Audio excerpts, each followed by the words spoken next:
Xin chào. Xin chào, Vietnam. Thank you. Thank you so much. Thank you. Please.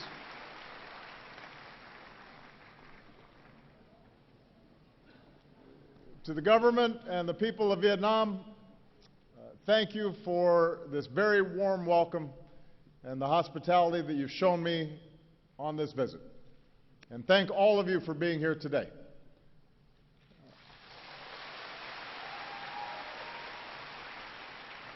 We have Vietnamese from across this great country, including so many young people who represent the dynamism and the talent and the hope of Vietnam. On this visit, my heart has been touched by the kindness for which the Vietnamese people are known. And the many people who've been lining the streets, smiling and waving, I feel the friendship between our peoples. Last night, I visited the old quarter here in Hanoi and enjoyed some outstanding Vietnamese food, tried some bún cha.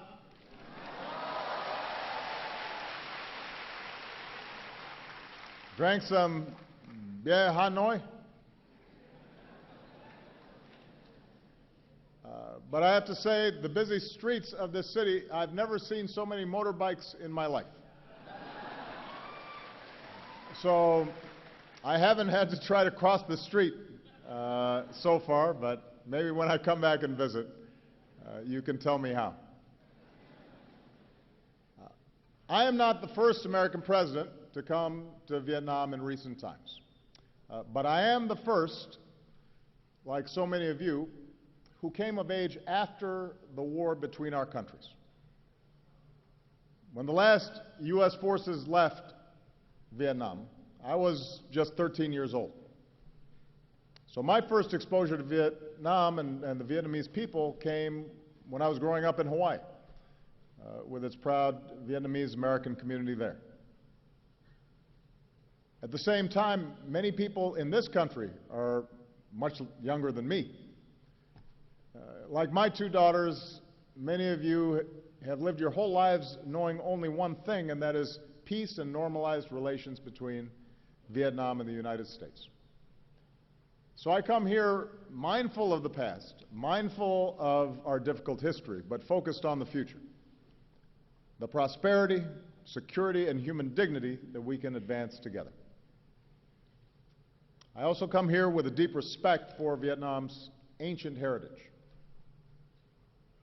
For millennia, farmers have tended these lands, history revealed in the Dong Xuân drums.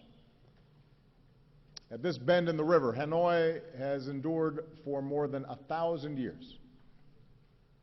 The world came to treasure Vietnamese silks and paintings, and a great temple of literature stands as a testament to your pursuit of knowledge. And yet, over the centuries, your fate was too often dictated by others.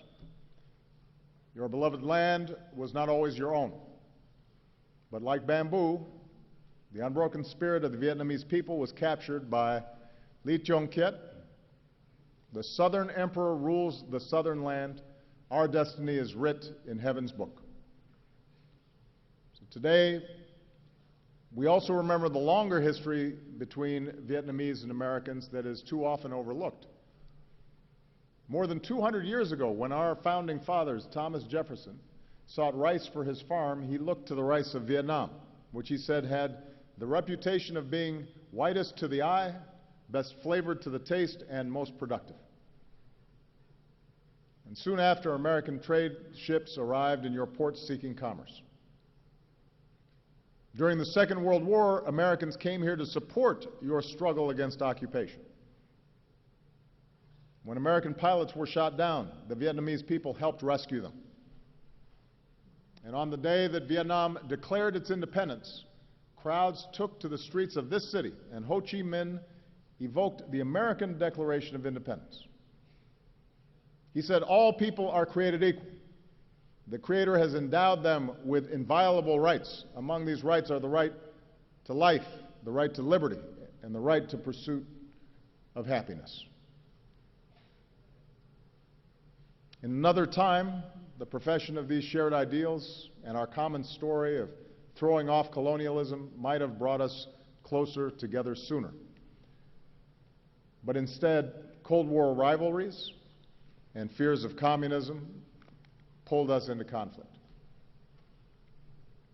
Like other conflicts throughout human history, we learned once more a bitter truth: that war, no matter what our intentions may be, brings suffering and tragedy. At your war memorial, not far from here, and with family altars across this country, you remember some 3 million Vietnamese soldiers and civilians on both sides who lost their lives.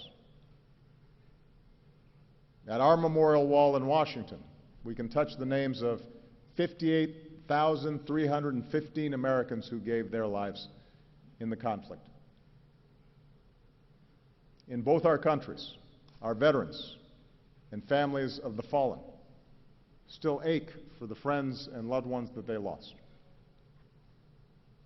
Just as we learned in America that even if we disagree about a war, we must always honor those who serve and welcome them home with the respect they deserve, we can join together today, Vietnamese and Americans, and acknowledge the pain and the sacrifices on both sides.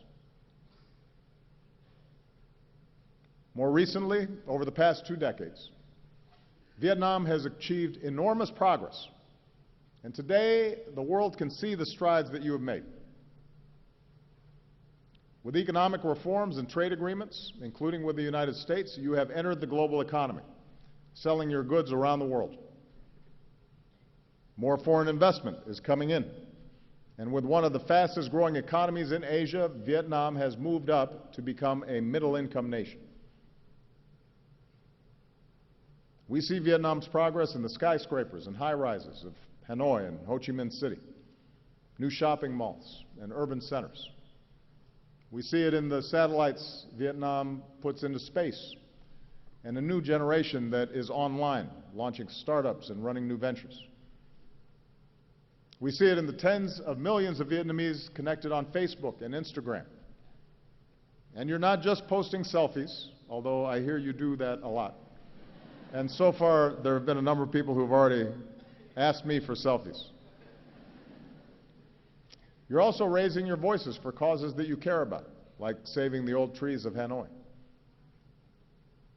So all this dynamism has delivered real progress in people's lives.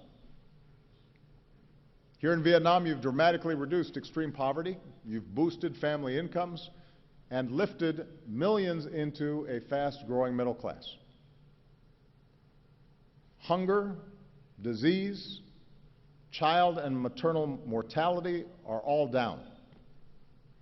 The number of people with clean drinking water and electricity, the number of boys and girls in school, and your literacy rate, these are all up. So this is extraordinary progress. This is what you have been able to achieve in a very short time. And as Vietnam has transformed, so has the relationship between our two nations. We learned a lesson taught by the Venerable Thich Nhat Hanh, who said, "In true dialogue, both sides are willing to change." In this way, the very war that had divided us became a source for healing. It allowed us to account for the missing and finally bring them home. It allowed us to help remove landmines and unexploded bombs, because no child should ever lose a leg just playing outside.